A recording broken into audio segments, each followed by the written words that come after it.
গতকাল এক মুরব্বীর বক্তব্য শুনলাম।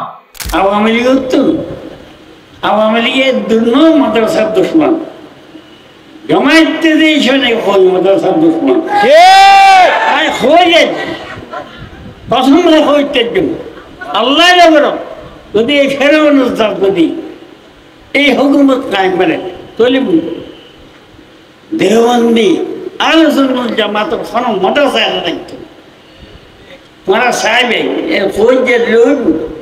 মুরব্বীর নাম আর নিলাম না। মুরব্বী এমন এমন ভাষায় বক্তৃতা রেখেছেন, শুধু হাসলাম, হারে দাড়ি চুল পেকে গিয়েছে। ওনারা আমাদের মাথার তাজ, ওনাদের কথাবার্তা থেকে আমরা অনুপ্রাণিত হওয়ার কথা, কিন্তু এমন এমন কথা বলেন আমরা লজ্জা পাই। আমরা যারা বয়সে তরুণ শরম পাই। আমরা হিংসা চাই না, আমরা ফিতনা চাই না, আমরা সবাই এক টেবিলে পাশাপাশি কাছাকাছি বসতে চাই। আপনারা চান কি চান না? এত হিংসা থাকলে তো দিন কায়েম। এদের সাথে আমার ঐক্য হবে না, এদের আকীদা ঠিক নাই। গিয়ে আবার এমন জিনিসের সাথে আকীদা ঠিক করে যারা শরীয়ত আইনে অবিশ্বাস আছে না নাই। এজন্য মাঝে মাঝে আমি আফসোস করি আর বলি, আরে পাল্লায় ব্যাগ রাখা যেমন কঠিন, হুজুরদেরকেও একসাথে রাখাও কঠিন। এত হিংসা কেন? এই হিংসা থেকে বের হয়ে আসেন। এক আলেম আরেক আলেমকে মহব্বত করতে শিখেন। ইসলাম কায়েম করতে চান, হুজুরদেরকে আগে ঐক্যবদ্ধ হতে হবে। কি হতে হবে? এটা নবীজির ফর্মুলা। 1 নম্বর মানুষ তৈরি করেছেন। এখন আমরা যদি মানুষ তৈরি করার পরে নিজেরা ঐক্যবদ্ধ না থাকি তাহলে কি হবে? কিন্তু বিশ্বাস করেন, এগুলো দেখে আমরা লজ্জা পাই, শরম পাই। ঠুনকো স্বার্থে আমার ভাইয়ের সাথে আমার একটা বিষয়ের মিল, 2টা বিষয়ের মিল, 3টা বিষয়ের মিল, তো কি হয়েছে? বেশিরভাগ বিষয়ে মিল আছে। আমার ভাইয়ের সাথে বুক মিলাইয়া চলতে, কাঁধে কাঁধ রেখে চলতে আমার কোনো আপত্তি নাই। কওমি আলিয়া ঠেলাঠেলি করবো না। চোখ কয়টা? আমাদের চক্ষু কয়টা? 2টা। কওমি যিনি তিনি আমার ভাই, আলিয়ার যিনি তিনিও আমার, যিনি চরমুনাই তিনি আমার ভাই, যিনি জামাতে ইসলাম তিনি আমার ভাই, যিনি খেলাফত, জমিয়ত, আরো যত দল আছে যারাই মুসলমান তারা সবাই আমার ভাই। পারবো? এই উদারতা লালন করতে পারবো? আমরা ফিতনা করব না, হিংসা করব না, ইনশাআল্লাহ সবাই আমরা ভাই ভাই হয়ে থাকবো। আপনার সাথে আমার 7-8টা বিষয়ের মতবিরোধ আছে, তখন আমি 7-8টা মতবিরোধ থাকাই বলি উনার সাথে আমার আকীদা ঠিক নাই। আচ্ছা, উনার সাথে আমার 100টার মধ্যে 8টা যদি না মিলে, মিল আছে কয়টা? আরে 92টা তো অনেক বেশি। আমি তো এত উদারতা আমার নিজের মধ্যে লালন করি। যদি আপনার সাথে আমার অমিল থাকে 49টা বিষয়ের, আর 51টা বিষয়ের মিল থাকে, তাও আল্লাহর দিন কায়েমের স্বার্থে ঐক্য করতে আপনার সাথে আমি রাজি আছি। এখন অনেকে বলে আমরা শরিয়া আইনে বিশ্বাস করি না, শরিয়া আইনে বিশ্বাস করি না। এই কথা যে বলবে তার ঈমান চলে গেছে, তাকে তওবা করে নতুন করে আবার মুসলমান হতে হবে। শরিয়া আইন কার আইন? জোরে বলেন কার আইন? ওয়া মান লাম ইয়াহকুম বিমা আনজালাল্লাহু ফাউলাইকা হুমুল কাফিরুন ওয়া মান লাম ইয়াহকুম বিমা আনজালাল্লাহু ফাউলাইকা হুমুল ফাসিকুন ওয়া মান লাম ইয়াহকুম বিমা আনজালাল্লাহু ফাউলাইকা হুমুল যালিমুন। আল্লাহ এদেরকে 3 ভাষায় সম্বোধন করেছেন, 3টা ভাষায়। আল্লাহ বলেছেন এরা কাফির, আল্লাহ বলেছেন এরা জালিম, আল্লাহ বলেছেন এরা ফাসিক। এটা আমার কথা না, আল্লাহর কথা। যারা আল্লাহর আইনে বিশ্বাস করে না, আল্লাহ বলেছেন এরা কাফির, এরা ফাসিক, এরা কথা কি বেশি করা হয়ে গেছে? কথা তো আমার না, কথা এটা কার? আল্লাহর কথা। আমার নবী রাষ্ট্র চালিয়েছেন 10 বছর। কত বছর? তো যে ব্যক্তি বলে ইসলামে রাজনীতি নাই, এটা কি কোনো যুক্তির কথা হইল? তো আল্লাহর নবী 10 বছর রাষ্ট্র চালালেন কেমনে? 10 বছর রাষ্ট্র পরিচালনা করেছেন কার আইনে? জোরে বলেন কার আইনে? আল্লাহর আইনে। আর আল্লাহর নবী মদিনা রাষ্ট্র গঠন করেছেন কিভাবে? দেখেন, আল্লাহর নবী সেই রাষ্ট্র কাঠামোর 12টি গুরুত্বপূর্ণ দিক আপনাদের সামনে আমি তুলে ধরি। কয়টা? 1, সর্বপ্রথম তিনি, আচ্ছা এই 12টা বলার আগে আরো 3টা বিষয় আছে। কারণ এই রাষ্ট্র গঠনের জন্য কিন্তু তিনি 13 বছর আগে পরিকল্পনা ভিত্তিক কাজ করেছেন। কোথায়? মক্কায়। আর রাষ্ট্র গঠন করেছেন গিয়ে কোথায়? মদিনায়। কিন্তু এর আগে মক্কায় ছিলেন কত বছর? জোরে বলেন কত বছর? এই পয়েন্টগুলো কিন্তু মুখস্থ। ও আপনাদের তো কুইজও আছে, এগুলো জিজ্ঞেস করবেন যে কারা এগুলা মুখস্থ করছে। আল্লাহর নবী মক্কায় 3টা কাজ করেছেন। রাষ্ট্র গঠনের লক্ষ্যে মক্কায় কয়টা কাজ করেছেন? 3টা কাজ করেছেন। কোন 3টা কাজ? এক, আপনারা স্লোগান দেন না, আল কোরআনের আলো ঘরে ঘরে, ভুল ফর্মুলায় আছেন আপনারা। আল্লাহর নবীর ফর্মুলা ছিল আল কোরআনের আলো মানুষের হৃদয়ে হৃদয়ে জালো। এটা ছিল প্রথম ফর্মুলা। মক্কায় আল্লাহর নবী প্রথম যে কাজ করেছেন, আগে মানুষ তৈরি করেছেন। কি তৈরি করেছেন? কিভাবে তৈরি করেছেন? তাওহীদের ভিত্তিতে। তাদেরকে তৈরি করেছেন ইবাদতের ভিত্তিতে, আধ্যাত্মিক উন্নয়ন করেছেন। এরপরে তারবিয়া, তালিম এর মাধ্যমে তাদের ঈমানকে মজবুত করেছেন। আল্লাহর নবী এভাবে আগে মানুষ তৈরি করেছেন। আচ্ছা, একটা রাষ্ট্র আমি গঠন করব, আমি একটা বিপ্লব করব, আগে কি এই বিপ্লবের জন্য আমার মানুষ গঠন করা দরকার আছে না? এজন্য আল্লাহর নবী 1 নম্বর ফর্মুলা নিয়েছেন। আগে কি তৈরি করেছেন? মানুষ। প্রথমে যারা ঈমান এনেছেন, আল্লাহর নবী এদেরকে এনে ওই যে মনে আছে দারুল আরকাম, দারুল, ওখানে গোপনে গোপনে তালিম তারবিয়াত হতো, প্রশিক্ষণ দেওয়া হতো। প্রশিক্ষণ মানে আবার যুদ্ধের প্রশিক্ষণ না, প্রশিক্ষণ মানে হচ্ছে তালিম তারবিয়া, দ্বীন শেখানো হতো। বিশেষ করে বেশিরভাগ মুফাসসিরিনে কেরাম বলেছেন, প্রাথমিক পর্যায়ে যারা ইসলাম কবুল করেছেন সেই সকল মুসলমানদেরকে ঈমান মজবুতকরণের লক্ষ্যে আগের যুগের ঈমানদারদের অনেক ঘটনা নবীজি শোনাতেন। যেমন একটা হাদিস আমার মনে পড়ে গেল। একবার খাব্বাব ইবনুল আরত রাদিয়াল্লাহু আনহু মক্কায় যখন কঠিন জুলুম চলছে, নবীজির কাছে অভিযোগ করতে এসেছে। এমন জুলুম, মরুভূমির তপ্ত অগ্নিতপ্ত বালির উপরে ফেলে ঈমানদারদেরকে প্রহার করা হতো। কাউকে কাউকে আবার জ্বলন্ত কয়লার উপরে চিৎ করে শুইয়ে দিয়ে বুকের উপরে পাথর চাপা দিয়ে রাখা হতো। মক্কার ডানে বামে সামনে পিছনে চতুর্দিকে যখন মজলুম মুসলমানদের আহাজারি আর্তনাদে আকাশ বাতাস প্রকম্পিত হয়ে উঠেছে। বুখারী শরীফে হাদিস এসেছে, হযরতে খাব্বাব ইবনুল আরত রাদিয়াল্লাহু আনহু নবীজির দরবারে একদিন আসলেন। তিনি বলছেন, শাকাউনা ইলা রাসূলিল্লাহি সাল্লাল্লাহু আলাইহি ওয়াসাল্লাম ওয়া হুয়া মুতাওয়াসসিদুন বুরদাতাল্লাহু ফি দিল্লিল কাবা। আল্লাহর নবীর কাছে আমরা অভিযোগ নিয়ে গেলাম। আল্লাহর নবী তখন কাবা শরীফের ছায়ায় আরাম ফরমাচ্ছিলেন, কাবা শরীফের ছায়ার মধ্যে বিশ্রাম নিচ্ছিলেন। আমরা গিয়ে নবীজিকে বললাম, আলা তাস্তানসিরু লানা আলা তাদউ লানা ইয়া রাসূলুল্লাহ, ওগো আল্লাহর রাসূল, আপনি কি আমাদের জন্য আল্লাহর দরবারে একটু সাহায্য করবেন না, একটু সাহায্য চাইবেন না? আপনি কি আমাদের জন্য আল্লাহর দরবারে একটু দোয়া করবেন না? আমরা তো মার খেতে খেতে শেষ হয়ে গেলাম। আল্লাহর নবী উঠে বসলেন, এরপরে বললেন, কাদ কানা মান ক্বাবলাকুম, ও খাব্বাব, তুমি কি জানো নাকি আমাদের পূর্ববর্তী ঈমানদারেরা ঈমান এনে ঈমানের উপরে থাকার কারণে দ্বীন বিরোধীরা তাদের সাথে কেমন আচরণ করেছিল? শোনো, ইউখাদুর রাজুলু, সেই সকল ঈমানদারদেরকে ধরা হতো, গ্রেফতার করা হতো, ফায়ুহফারু লাহু ফিল আরদ, তারপরে তাদের জন্য জমিনে গর্ত খনন করা হতো, ফায়ুজারু ফিহা, তারপরে গর্তের ভেতরে সেই ঈমানদারদেরকে ঢুকিয়ে দেওয়া হতো। সুম্মা ইউতা বিল মিনশাদ, এরপরে করাত আনা হতো, ফায়ুদাউ আলা রাসিহি, তারপরে সেই করাত এদের মাথার উপরে রাখা হতো। এরপরে বলা হতো, হয় ঈমান ছাড়ো নইলে জীবনের মায়া ছাড়ো। এই ঈমানদাররা তখন বলতো, কাদেরকে ভয় দেখাও, আমরা জীবনের মায়া করে ঈমান ছাড়বো না, আমাদের থেকে জীবন কেড়ে নিতে পারবা, ঈমান কেড়ে নিতে পারবা না। আল্লাহ আল্লাহর নবী বলেছেন, খাব্বাব রে শুনো, এমন জুলুম, এমন নির্যাতন, ফায়ুদাউ আলা রাসিহি, করাত মাথার উপরে রেখে তারা যখন বলতো, এরা ঈমানের উপরে থাকার ফলে ফায়ুজালু নিসফাইন, মুহূর্তের মধ্যে জীবিত মানুষটাকে করাত চালিয়ে এই জালিমের দল 2 টুকরা করে দিত। শুধু তাই নয়, ওয়ায়ুমশাতু বিআমশাতিল হাদিদ, এতটুকুতেই তাদের জুলুম সীমাবদ্ধ ছিল না, বরং তারা লোহার চিরুনি আনতো। লোহার চিরুনি এনে মা দুনা লাহমিহি ওয়া আযমিহি, লোহার চিরুনি দিয়ে শরীরটাকে আঁচড়িয়ে হাড্ডি আর মাংসকে তারা আলাদা করে দিত। খাব্বাব রে শোনো, এত জুলুমের পরে, এত নির্যাতনের পরেও মা ইয়াসুদ্দুহু যালিকা আন দীনি, এই মজলুম লোকদেরকে, এই মুমিনদেরকে আল্লাহর দ্বীনের রাস্তা থেকে একটুও জালিমরা সরাতে পারে না। আল্লাহর নবী বললেন, খাব্বাব আমি কসম করে তোমাকে বলছি, ওয়াল্লাহি আল্লাহর কসম, লা ইউতাম্মান্নাল্লাহু হাদাল আমর হাত্তা ইয়াসিরা আর-রাকিবু মিন সানা ইলা হাদারামাউত। আল্লাহর কসম, ধৈর্য ধরো, এই জুলুম নির্যাতনে অপেক্ষা করো, সবর করো, একটা সময় শীঘ্রই আসতেছে।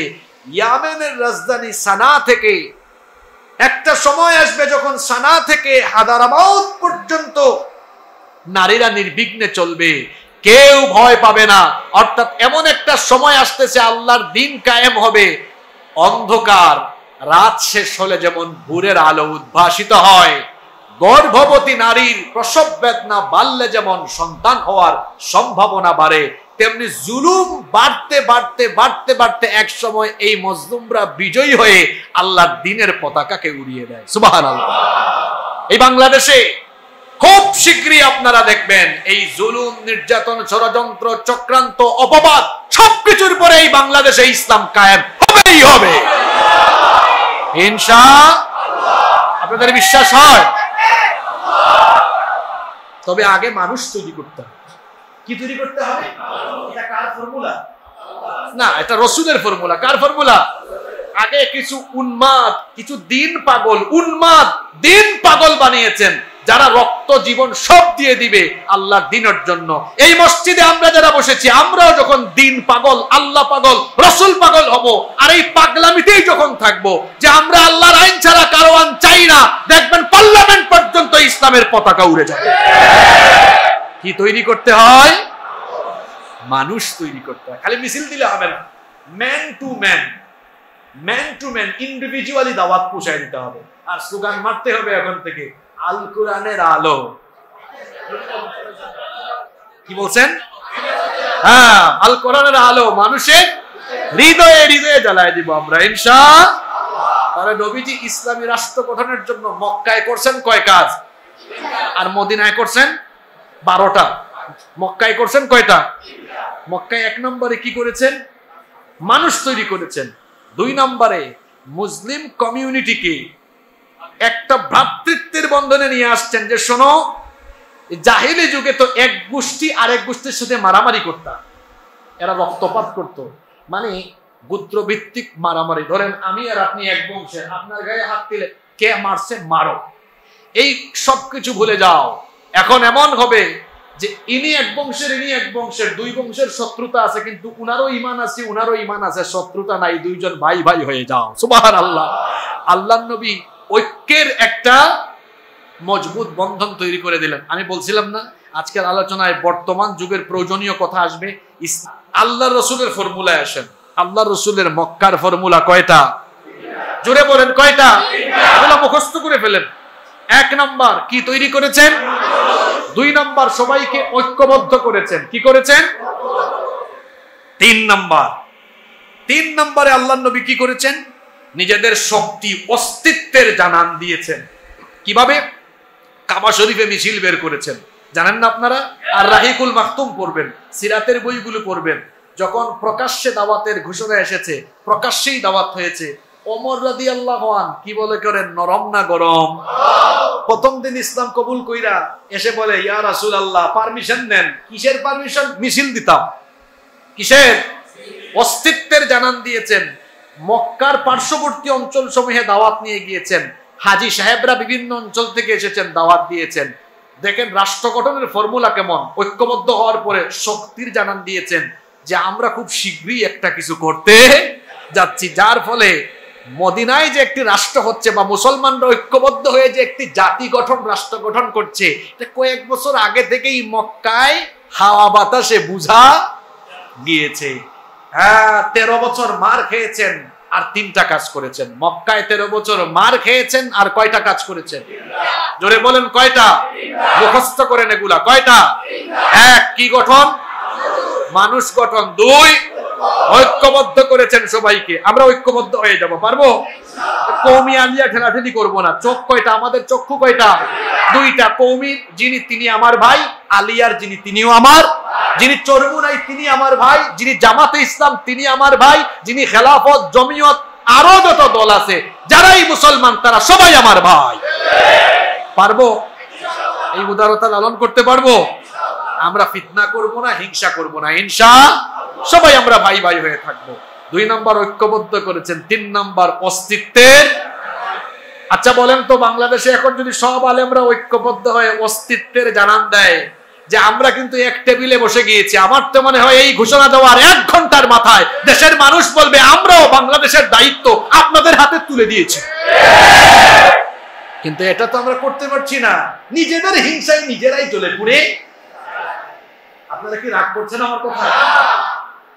আমি একটু কথাবার্তা সরাসরি বলে ফেলি, কিন্তু কি করব বলেন, যেটা সরাসরি বলার সেটা সরাসরি বলতে হয়। তাহলে মক্কায় নবীজি কাজ করেছেন কয়টা? আর মদিনায় কাজ করছেন কয়টা?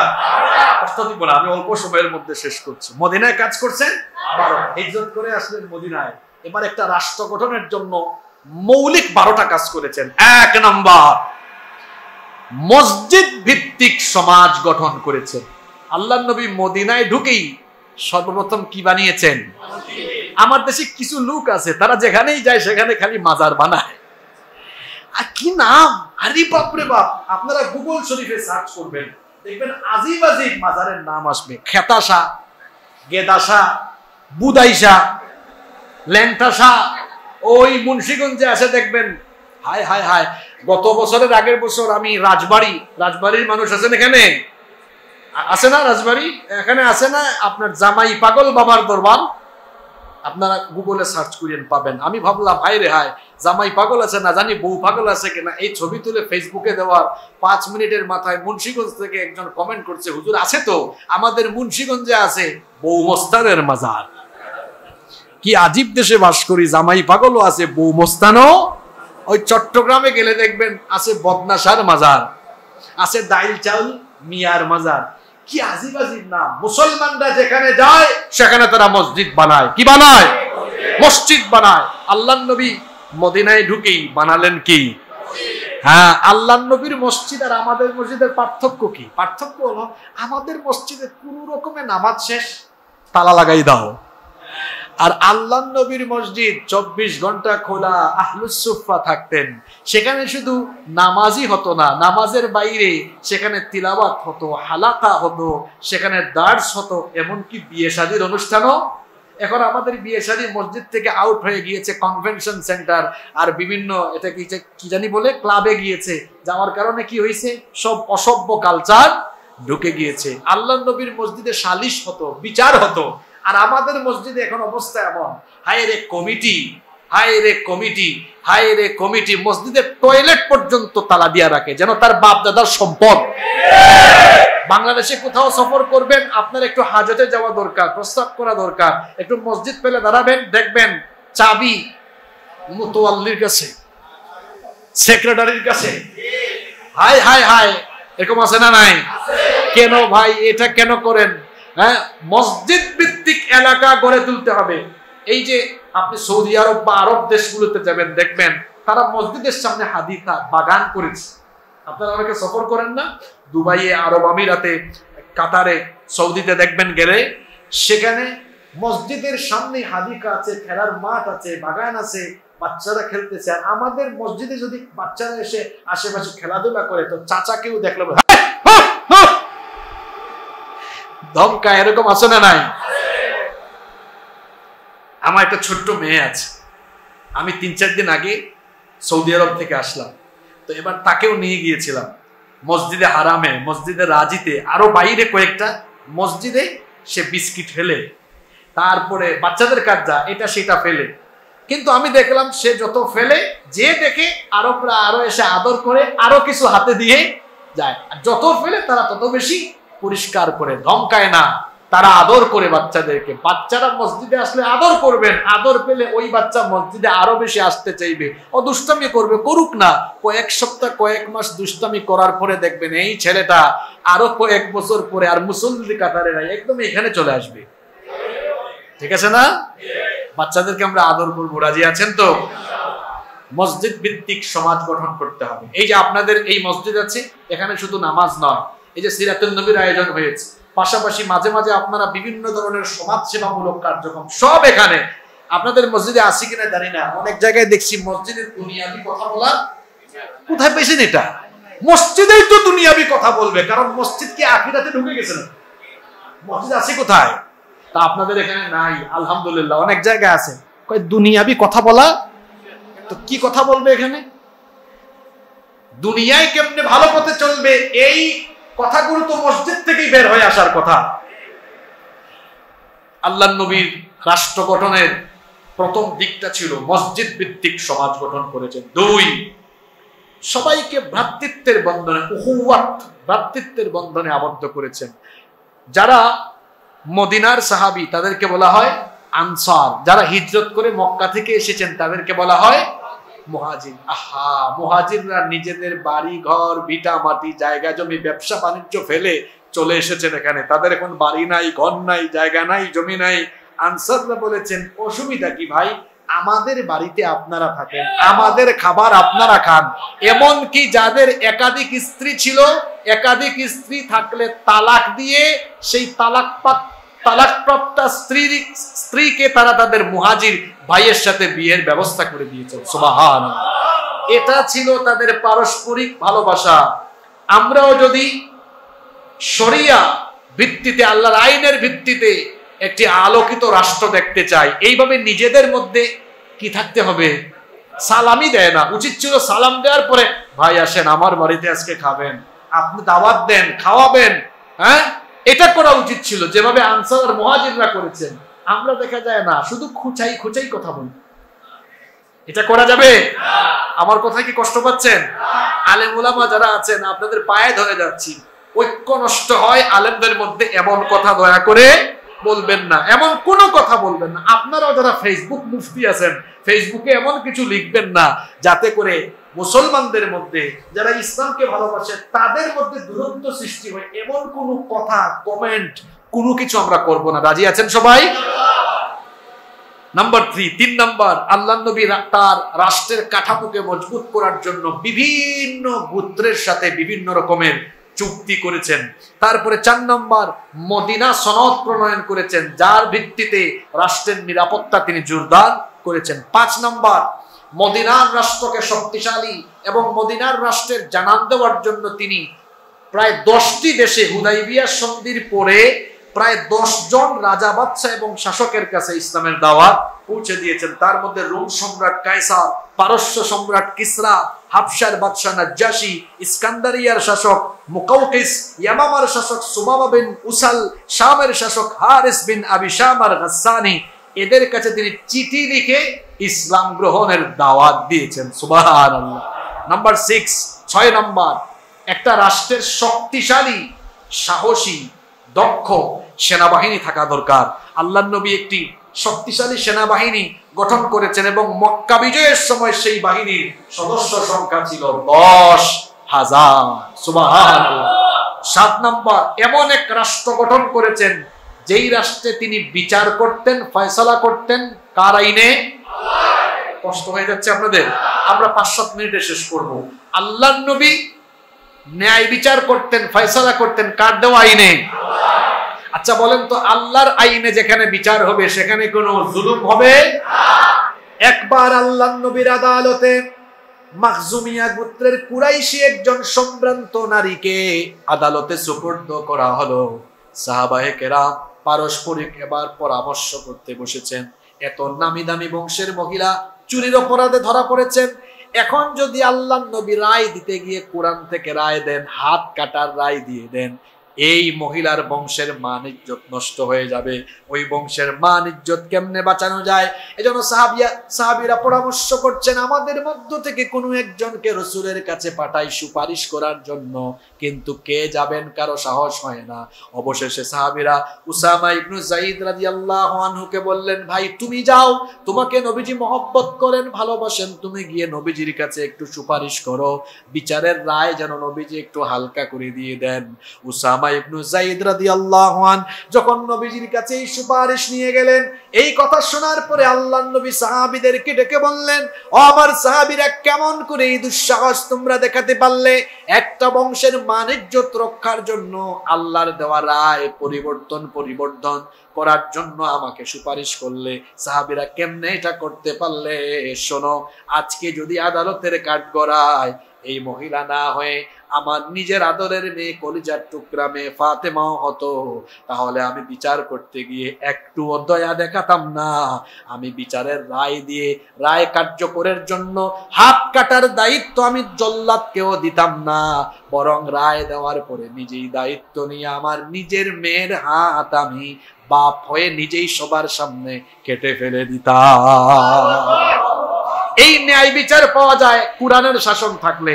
আর যেখানে কুরআনের শাসন থাকে না, সেখানে দেখা যায় ভালো মানুষকে অপরাধী বানাইয়া ফাঁসির কাস্টে ঝুলাইয়া দুনিয়া থেকে বিদায় করে দাও। এরকম তো আমাদের সোনার বাংলাদেশে হয় নাই? জোরে বলেন, হয় নাই?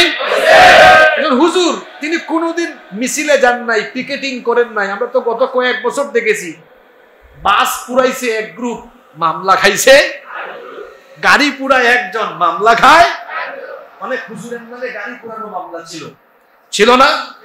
আমার নামে জঙ্গি মামলা দিয়েছে। আচ্ছা বলেন তো, ইসলামের সাথে জঙ্গির কোনো সম্পর্ক আছে? আমরা কথা বলি জঙ্গিবাদের বিরুদ্ধে, আর আমাদেরকে কিনা মামলা দেয়। কিসের মামলা? জঙ্গি মামলা। এইরকম মিথ্যা মামলা দিয়ে শত শত আলেম, এমনকি প্রবীণ বয়স্ক অনেক আলেমদেরকে জেলখানায় কষ্ট দেওয়া হয়েছে। সেই আলেমদের চোখের পানি অভিশাপ হয়ে ফিরে এসেছে, যার কারণে জালিমের দর চুরের মতো দেশ থেকে চলে গিয়েছে। সম্মানিত ভাইয়েরা, আল্লাহর নবী ন্যায় বিচার প্রতিষ্ঠা করেছেন। এই দেশে এত অপরাধ হচ্ছে, এই অপরাধ 54 বছর হয়েছে দেশ স্বাধীন হয়েছে। আপনাদের দেশের মানুষের তৈরি করা আইন দিয়ে তো দেশ চালাইতেছেন আপনারা। চুরি ডাকাতি কমেছে নাকি? ধর্ষণ কমেছে নাকি? একটা চুরির বিচার কুরআন দিয়ে করে দেখেন তো। এটা ঢাকা মহানগরীর কোন থানা? নিউ মার্কেট থানা, তাই না? এবং নিউ মার্কেট থানার সামনে যদি কোনো চোরকে হাত মানুষের সামনে জনসম্মুখে কেটে ফেলা হয়, নিউ মার্কেটে দেখবেন স্বর্ণ পরে থাকবে, চুরি করার সাহস কেউ? আরে বাপরে বাপ, কেমনে চুরি করব? জনসম্মুখে হাত কেটে ফেলা হয়। আর আপনাদের দেশের আইন, মানুষের আইন বানাইছে, ও চুর জানে আমি গেলে 2 মাস সর্বোচ্চ, আবার আদালতে উঠলে এমনি উঠে, ক্যামেরা দেখলে এমনি মানে না, বিচিহ্ন দেখায়, মানে বুঝাইতেছে আমি কয়েকদিন পরে আবার আসতেছি। এখন তো চোর প্রমোশন নিয়ে আসতেছি, সামনে ডাকাতি করব। কি বলেন, আছে না নাই? আল্লাহর কসম, মানুষের তৈরি করা আইন দিয়ে চুরি ডাকাতি বন্ধ করা যাবে না।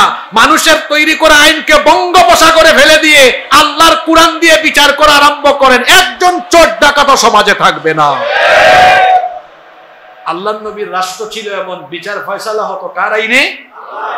8 নম্বর, আল্লাহর নবী পরামর্শ ভিত্তিক শাসন ব্যবস্থা, মজলিসে শুরা, শুরা ভিত্তিক শাসন ব্যবস্থা প্রতিষ্ঠা করেছিলেন।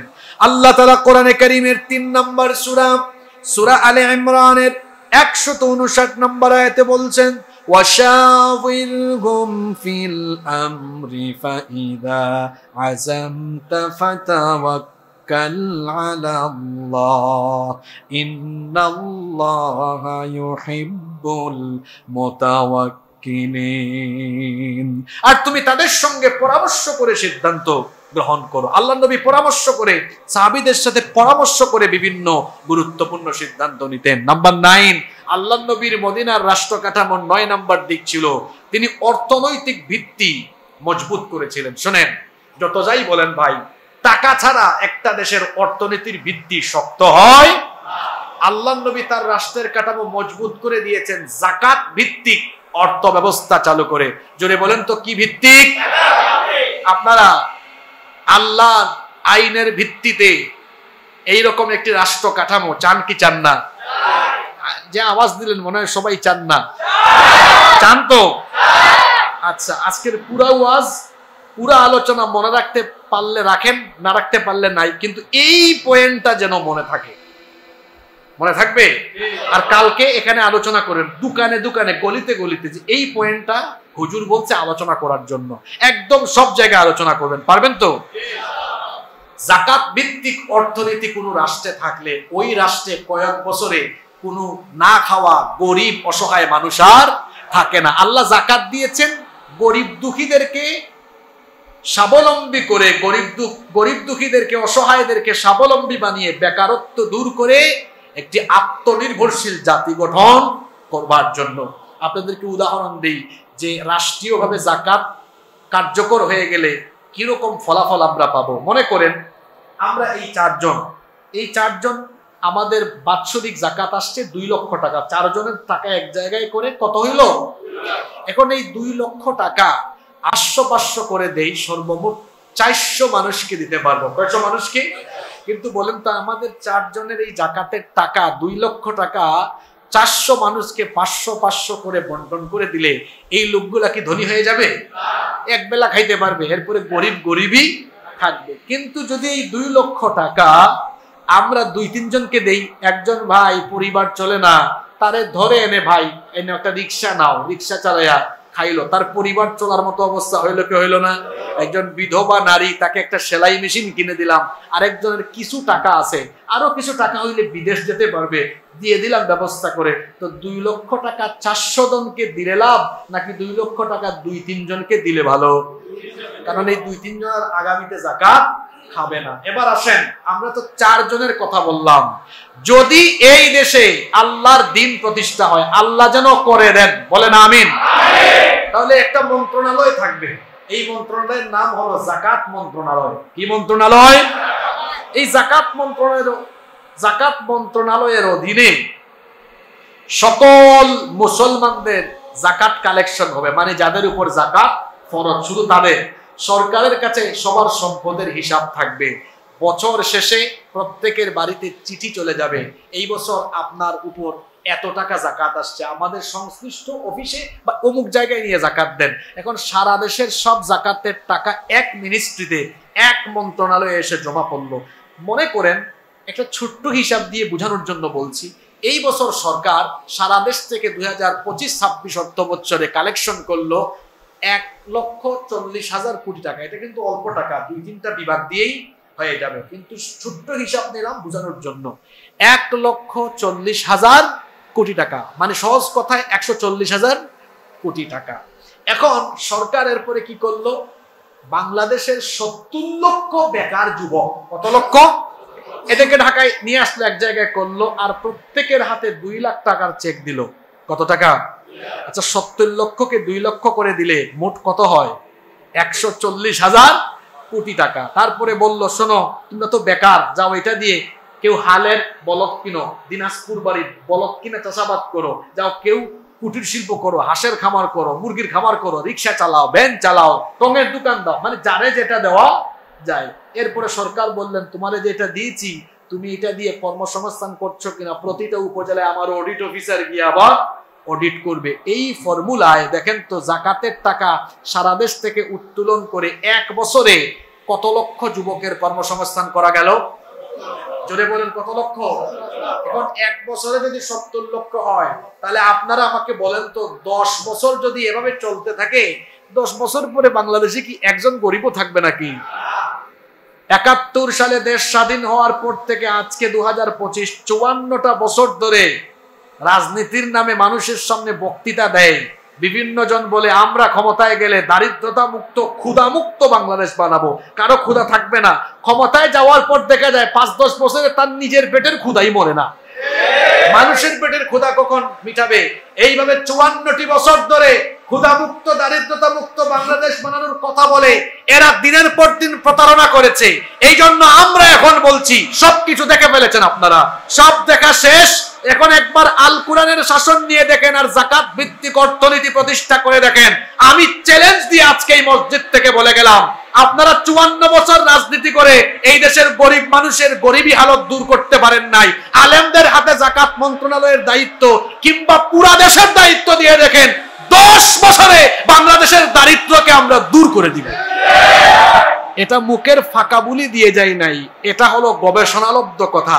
আমার দেশে যাকাত চলে একরকম, আর আল্লাহর দেওয়া সিস্টেম হইল।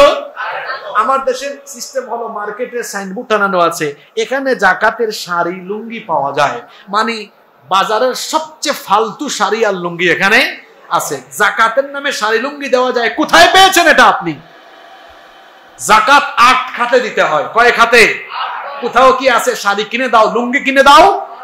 জাকাতের উদ্দেশ্য হলো যাকে জাকাত দিব ও আর গরিব থাকবে না, দারিদ্রতা গুছায় দিব।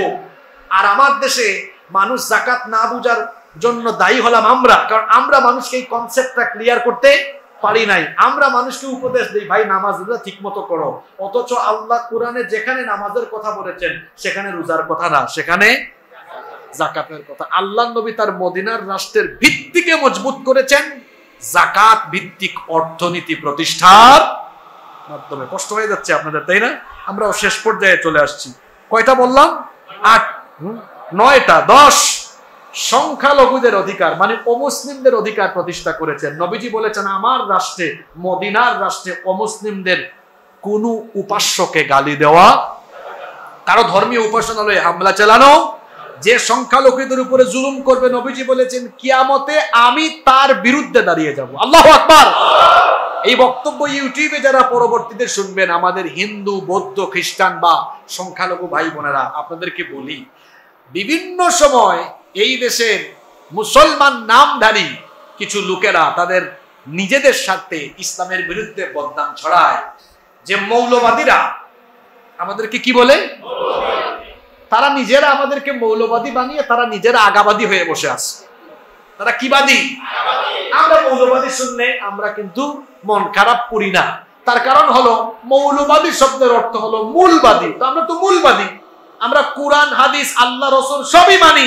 আমাদেরকে যারা মূলবাদী বলে তারা গাছের আগায় উঠে বসে আছে। এখন শক্তি বেশি গুড়া না আগা? তারা ভালো করে জানে আমরা শক্তিশালী, সেই স্বীকৃতি এর জন্য তারা আমাদেরকে দেয়। তো আমি অমুসলিম ভাই বোনদেরকে বলছি, তারা বলে যে হুজুররা, মোল্লারা কিংবা ইসলাম কায়েম হয়ে গেলে তোমাদের বিপদ আছে।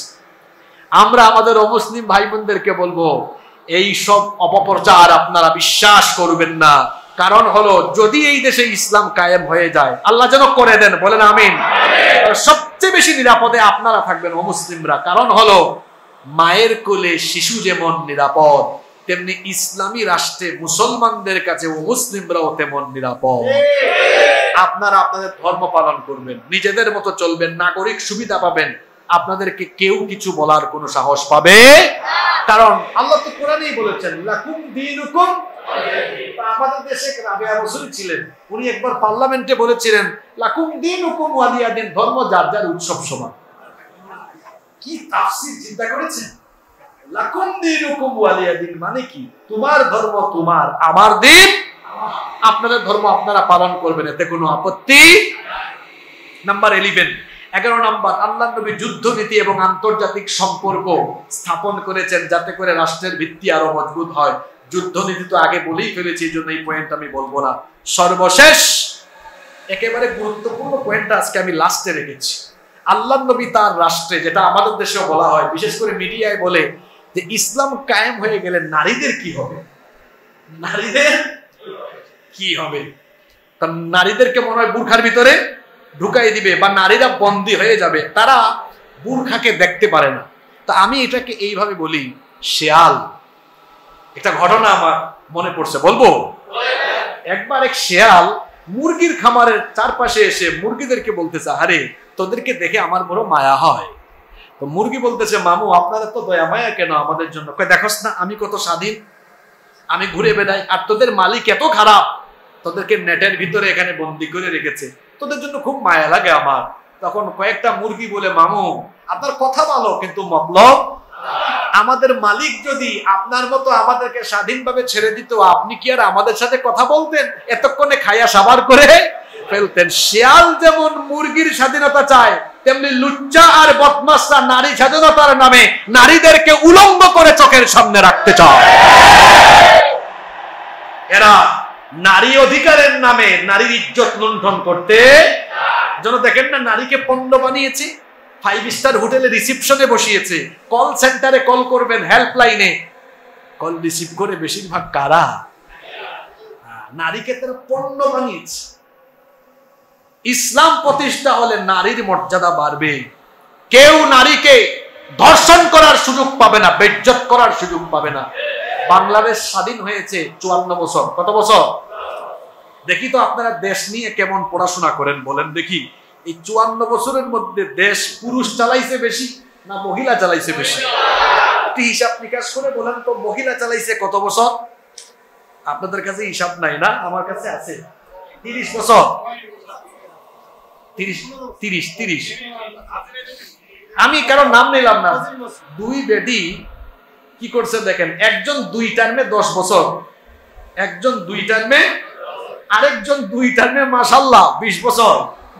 একবার 5 আরেকবার তো 20 আর 10 কত হইছে বলেন না কেন? কথা বলেন না কেন? আমরা পিছাই আছি না পুরুষ মানুষ? আচ্ছা 54 এর মধ্যে 30 নিয়ে গেছে তারা, আর 24 তাও ভাগযোগ করে, তাই না? আচ্ছা এখন এই 54 বছরের মধ্যে 30 বছর ক্ষমতা বেশি চালাইছে কারা? নারীরা। এমনকি এত ক্ষমতা, প্রধানমন্ত্রী নারী, বিরোধী দলীয় নেত্রীও, স্পিকারও নারী, স্বরাষ্ট্রমন্ত্রী নারী, শিক্ষামন্ত্রী এত গুরুত্বপূর্ণ পদে নারীরা থাকার পরেও, তারা ক্ষমতায় থেকেও দেশে কি নারীদেরকে ধর্ষণ করা হয় নাই? জোরে বলেন হয় নাই? তাহলে নারী ক্ষমতায় থাকার পরেও কি, নারী ক্ষমতায় বেশি থাকার পরেও কি নারীর ইজ্জতের নিরাপত্তা দেওয়া গিয়েছে?